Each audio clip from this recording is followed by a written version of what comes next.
আসসালামু আলাইকুম। জোনালস একাডেমির পক্ষ থেকে আজকের অনলাইন ক্লাসে আপনাদের সবাইকে স্বাগতম। আজকে আমরা নবম দশম শ্রেণীর হিসাব বিজ্ঞান বইয়ের সপ্তম অধ্যায় খতিয়ান নিয়ে আলোচনা করব। খতিয়ানের এটা হচ্ছে 3 নম্বর ক্লাস। এর আগে আমরা 2টি ভিডিও আপলোড করেছিলাম। আজকে আমরা খতিয়ানের চলমান জের পদ্ধতি নিয়ে আলোচনা করব। বিগত ক্লাসে টিচক পদ্ধতি আলোচনা করেছিলাম। আজকে আমরা চলমান জের পদ্ধতি নিয়ে আলোচনা করব। আমাদের একটা প্রশ্ন দেওয়া আছে, আমরা এই প্রশ্নের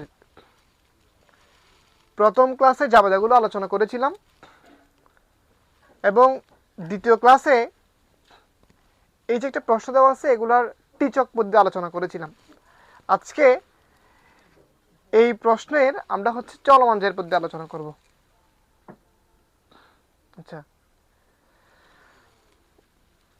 খতিয়ান করার জন্য আমাকে প্রথম কাজ, যে একটা উদ্দীপক দেওয়া থাকবে বা যে একটা প্রশ্ন দেওয়া থাকবে ওই প্রশ্ন থেকে জাবেদাগুলো করতে হবে আমাকে। প্রথমে আমরা খাতার একদিকে রাফ করে জাবেদাগুলো করে ফেলবো বোঝার সুবিধার্থে। আসলে জাবেদা না করলেও চলে, কিন্তু আমরা যখন প্রথম করবো আমরা তখন হচ্ছে প্রথমে জাবেদা করে ফেলবো, জাবেদা থেকে খতিয়ান করব। আচ্ছা, আমরা যে প্রশ্ন দিছে ওই প্রশ্নের জাবেদাগুলো করছি। এই যে 1 তারিখ থেকে শুরু করে আমরা হচ্ছে 28 তারিখ পর্যন্ত সবগুলো জাবেদা করছি। এই জাবেদা থেকে কার কার নামে খতিয়ান করব এগুলো আমরা বের করব।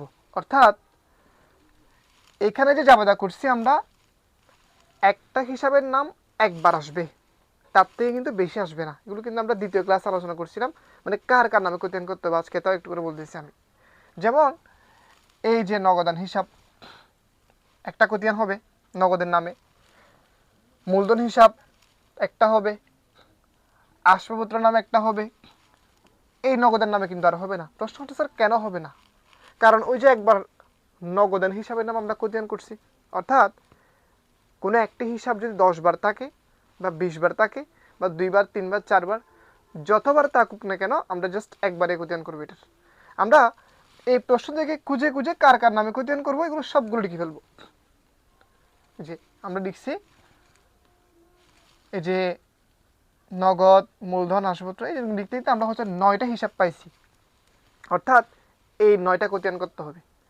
সময় বাঁচানোর জন্য আমি কি করছি, চলমান জের পদ্ধতি যে খতিয়ান, এই খতিয়ানের জন্য একটা চক এঁকে রাখছি।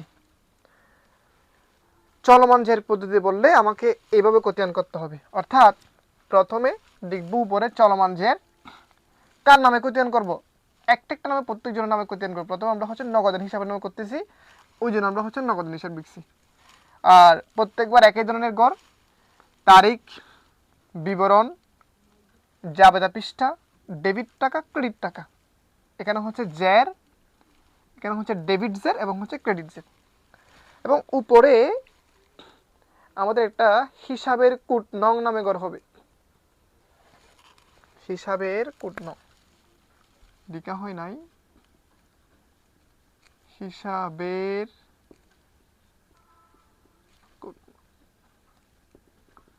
আচ্ছা, তাহলে আমরা এখন খতিয়ান শুরু করব নগদান হিসাবের নামে। প্রত্যেকজন নামে খতিয়ান করবো। এই যে নগদান হিসাব, খতিয়ান করার নিয়ম হচ্ছে যার নামে খতিয়ান তার নাম তার বইয়ে বসবে না, তার বিপরীত নাম বসবে। মনোযোগ দিতে হবে ভালো করে। আমরা কার নামে খতিয়ান করতেছি, নগদান হিসাবের নামে, যেখানে নগদান হিসাব লিখছি। নিয়ম হচ্ছে কি, যার নামে খতিয়ান তার নাম তার বইয়ে বসবে না, তার বিপরীত নাম। আচ্ছা, নগদের বিপরীত নাম কি? নগদের বিপরীত নাম হচ্ছে মূলধন হিসাব। মনোযোগ দিতে হবে। প্রথমে মনে হবে এগুলো অনেক কঠিন, কিন্তু আমরা কয়েকটা করলে আমাদের ইজি মনে হবে। আচ্ছা, নগদের বিপরীত নাম হচ্ছে কি, মূলধন হিসাব। এই যে লিখলাম মূলধন হিসাব। আসলে এটা সবাই পারে, এতটুকু বিষয়টা, মানে যার নামে খতিয়ান তার নাম তার বইয়ে বসে না, তার বিপরীত নাম বসে, এটা কিন্তু সবাই বুঝতে পারে। কিন্তু স্টুডেন্টরা ভুল করে কোথায়, টাকা কোন দিকে লিখবে এটা নিয়ে ভুল করে। ওই জন্য আমি একটা টেকনিক বলবো কি মনে রাখার জন্য। আমরা কার নামে খতিয়ান করতেছি? নগদের হিসাবের না? তো নগদের হিসাব কোন দিকে? ডেবিট দিকে, তো ডেবিট দিকে লিখবো টাকা। অর্থাৎ যার নামে খতিয়ান করব ও যেদিকে টাকা হচ্ছে সেদিকে। তো দুইটা কথা মনে রাখবো জাস্ট। একটা কথা হচ্ছে কি, যার নামে খতিয়ান তার নাম তার বইয়ে বসবে, তার বিপরীত নাম বসবে। তাহলে নগদের নামে খতিয়ান করতেছি না, তার বিপরীত নামটা কি? মূলধন হিসাব। মূলধন হিসাব লিখছি। এখন তুমি বলতে পারো স্যার আমি কি ডেবিট দিকে লিখবো টাকা না ক্রেডিট দিকে লিখবো?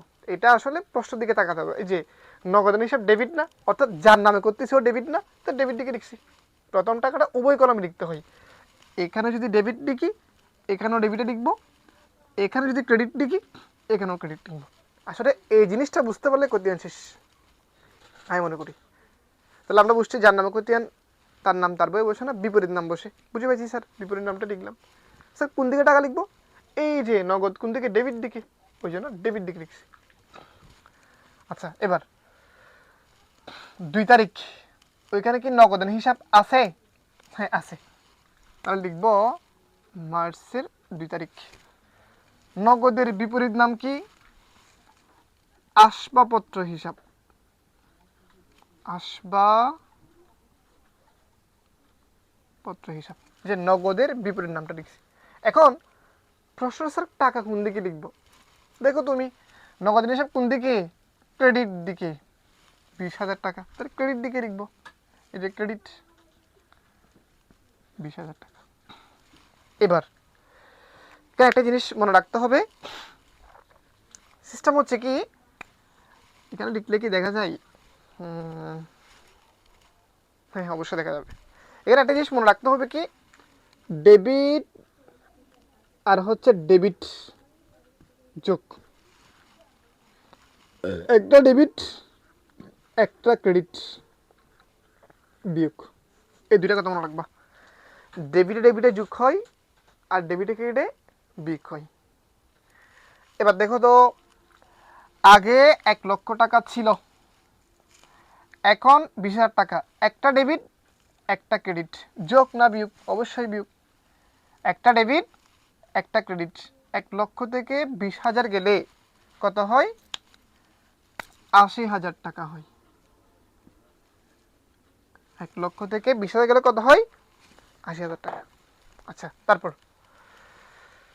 আমরা এটা বুঝছি। হ্যাঁ বুঝছি কিরকম, নগদের বিপরীত নাম কি? আসবাবপত্র লিখলাম। নগদ কোন দিকে স্যার? ক্রেডিট দিকে। এই যে ক্রেডিট দিকে টাকাটা লিখলাম। লিখার পর একটু যোগ বিয়োগের কাজ করতে হবে। কিরকম কাজ? একটা ডেবিট একটা ক্রেডিট, তাহলে কি করতে হবে? বিয়োগ করতে হবে। যে বলছিলাম একটা ডেবিট একটা ক্রেডিট হলে কি করতে হয়? বিয়োগ করতে হয়। যে বিয়োগ করছে 1 লক্ষ থেকে 20,000 গেলে কত হয়? 80,000 টাকা।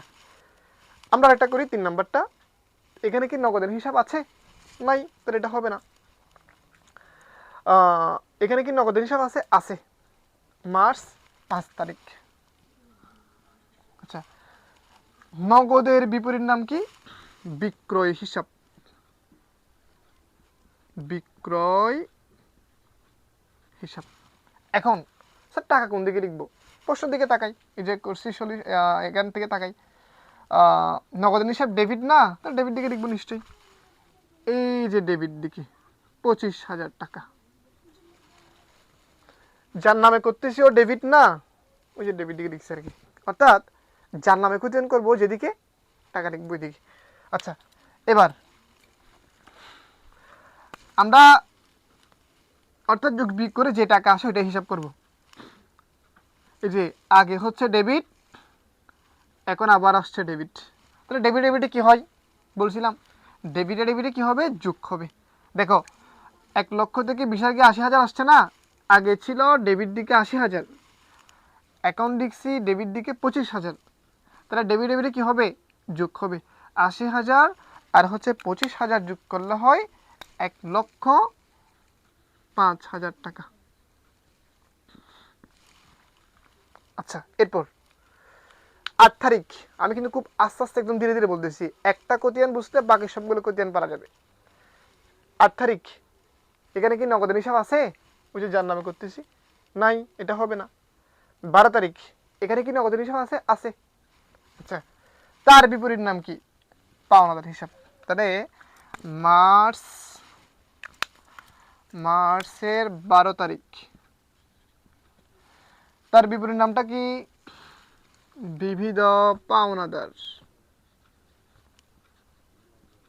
বিবিধ পাওনাদার হিসাব। আচ্ছা, নগদের হিসাব কোন দিকে? ক্রেডিট দিকে। এই যে এখানে ক্রেডিট আছে না, এখানে লিখবো। আসলে বিপরীত নামটা জাস্ট লিখবো, নগদ কোন দিকে? ক্রেডিট দিকে, ক্রেডিট দিকে লিখে দিলাম, এটাই কাজ। আচ্ছা, এবার আমরা দেখি, আগে ডেবিট, এখন ক্রেডিট। ডেবিট আর ক্রেডিট কি হয়? বিয়োগ হয় না? একটা ডেবিট একটা ক্রেডিট, এটা কি হবে? বিয়োগ হবে। 1 লক্ষ থেকে 10,000 গেলে, 1,05,000 থেকে 10,000 গেলে কত হয়? 95,000 টাকা হয়। এই যে আগে ছিল ডেবিট, এখন হচ্ছে ক্রেডিট। ডেবিট আর ক্রেডিট কি যায়? বাদ যায়, যে বিয়োগ হয়। 1,05,000 থেকে 10,000 গেছে, আর হচ্ছে 95,000 টাকা। আচ্ছা, 12 তারিখের পর হচ্ছে 18 তারিখ। 18 তারিখ কি নগদ হিসাব আছে? আছে। তার বিপরীত নামটা লিখব। তাহলে হচ্ছে 18, বিপরীত নাম হচ্ছে ব্যাংক হিসাব। আচ্ছা স্যার, কোন দিকে লিখবো? দেখো তুমি, নগদ ক্রেডিট দিকে না, ক্রেডিট দিকে লিখবা। 15,000 টাকা। এবার দেখো, আগে ছিল ডেবিট, আর এখন হচ্ছে ক্রেডিট। তাহলে ডেবিট থেকে ক্রেডিট কি যায়? বাদ যায় না? এই যে আগে ছিল ডেবিট পাশে টাকা, দেখো, আর এখন হচ্ছে ক্রেডিট পাশে। একটু আগে বলছি ডেবিট থেকে ক্রেডিট কি যায়? বাদ যায়। তাহলে 95,000 থেকে 15,000 গেলে কত হয়? 95,000 থেকে 15,000 গেলে 85,000 টাকা হয় আর কি। 80,000 টাকা, সরি, কত টাকা? যে 80,000 টাকা। দেখো, আগে 95,000 টাকা হচ্ছে ডেবিট পাশে, এখন হচ্ছে ক্রেডিট পাশে 15,000। 95 থেকে 15,000 গেলে কত হয়? 80,000 টাকা। আচ্ছা, এবার 18 তারিখের পরে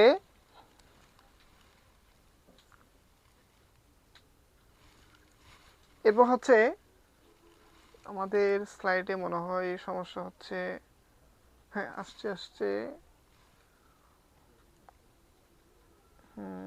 এই যে 18 তারিখের পরে হচ্ছে 22 তারিখ।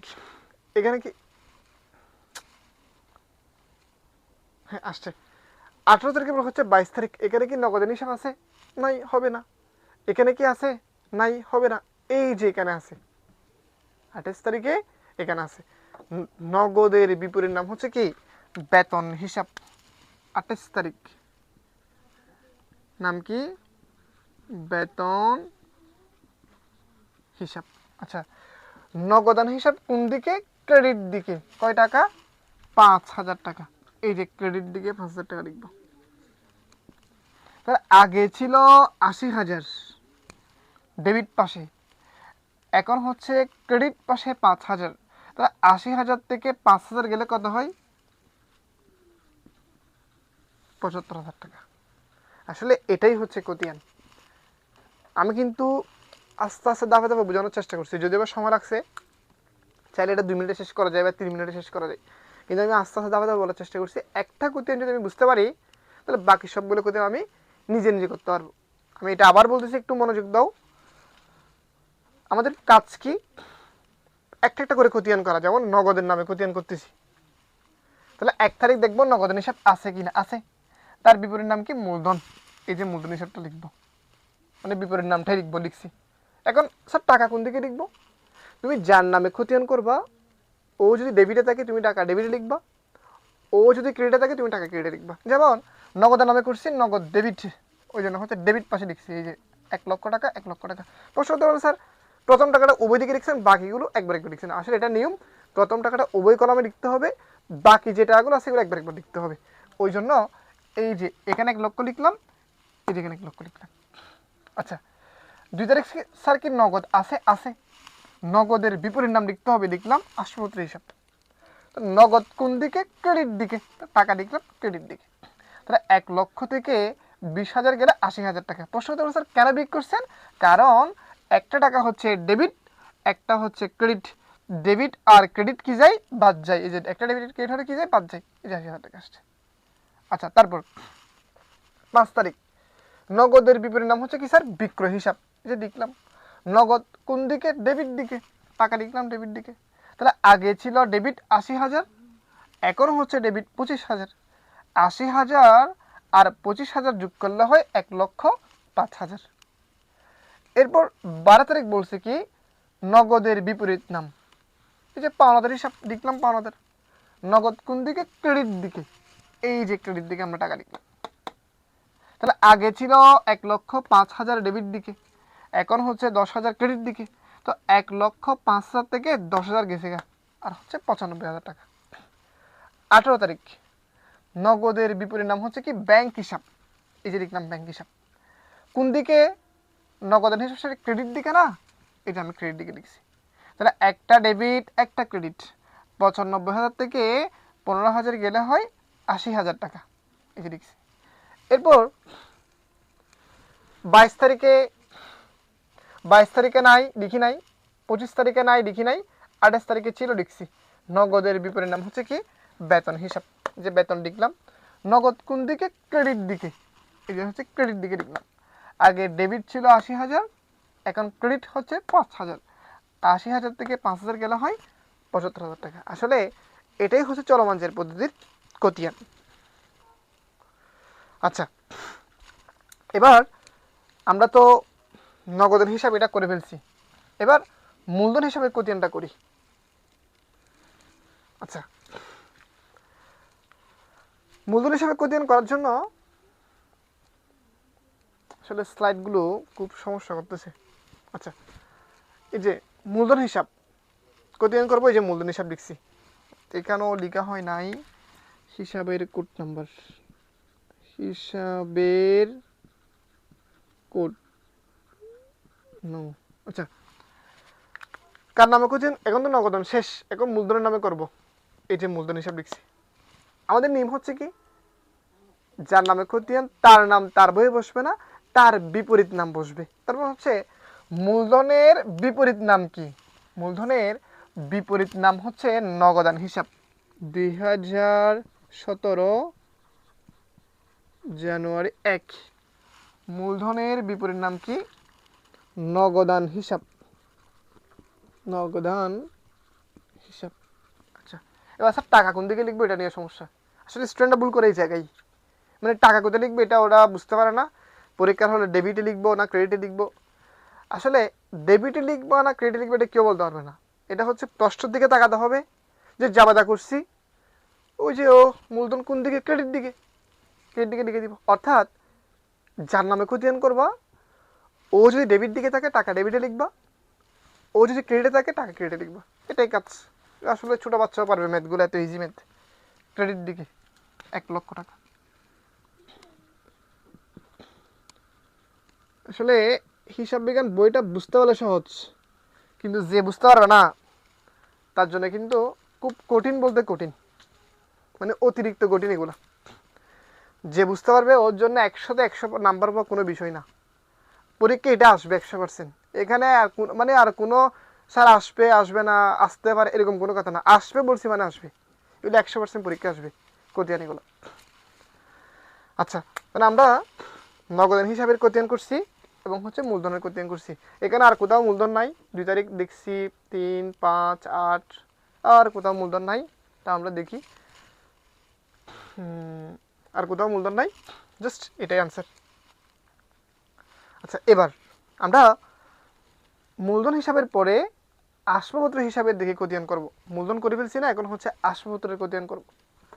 দেখি চেষ্টা করি আসবাবপত্র হিসাবের খতিয়ান করার জন্য। আসবাবপত্র হিসাবের খতিয়ান করার জন্য চেষ্টা করি আমরা। কার? আসবাবপত্র হিসাবের। আসবাবপত্র হিসাব। আচ্ছা, আসবাবপত্র খতিয়ান করার জন্য দেখবো 1 তারিখ। এখানে কি আসবাবপত্র আছে? নাই। এখানে কি আছে? আছে। আসবাবপত্র এর বিপরীত নাম কি? আসবাবপত্র এর বিপরীত নাম হচ্ছে নগদান হিসাব। আসবাবপত্র এর বিপরীত নাম হচ্ছে কি? নগদান হিসাব। লিখলাম বিপরীত নাম। এখন প্রশ্ন স্যার টাকা কোন দিকে লিখবো? একটু আগেই বলছি যার নামে কোটিয়ান করতেছি ও কোন দিকে টাকা? এই যে আসবাবপত্র ডেবিট দিকে না, ডেবিট দিকে লিখবা। কয় টাকা? 20,000 টাকা। প্রথম টাকাটা দুই দিকে লিখতে হয়। এখানে যে ডেবিট লিখো এখানে ডেবিট, এখানে যদি ক্রেডিট লিখো এখানে ক্রেডিট। আচ্ছা, তাহলে 2 তারিখ বিপরীত নাম লিখছি, নগদান হিসাব। আসবাবপত্র কোন দিকে? ডেবিট দিকে, কারণ ও যার নামে করতেছি ও ডেবিট দিকে, ওই জন্য ডেবিট দিকে 20,000 টাকা লিখছি। 3 তারিখে কি আসবাবপত্র আছে? নাই। 5 তারিখে আছে? নাই। 8 তারিখে? নাই। 12 তারিখে? নাই। 18 তারিখে নাই। তারপর হচ্ছে 22 তারিখে নাই, 25 তারিখে নাই, 28 তারিখে নাই। আর কোথাও আসবাবপত্র না থাকার কারণে আমাদের আসবাবপত্র হিসাবে জাস্ট এই খতিয়ানটাই হবে। এখানে দ্বিতীয় আর কোনো খতিয়ান বা কোনো হিসাব আসার সুযোগ নেই। ধন্যবাদ সবাইকে, ভালো থাকবেন। আর 4, 5, 6, 7, 8, 9 এগুলো হচ্ছে আপনাদের বাড়ি কাজ, আপনারা এগুলো বাড়ি কাজ করবেন। ধন্যবাদ সবাইকে, আসসালামু আলাইকুম। সবাই ভালো থাকবেন, সুস্থ থাকবেন।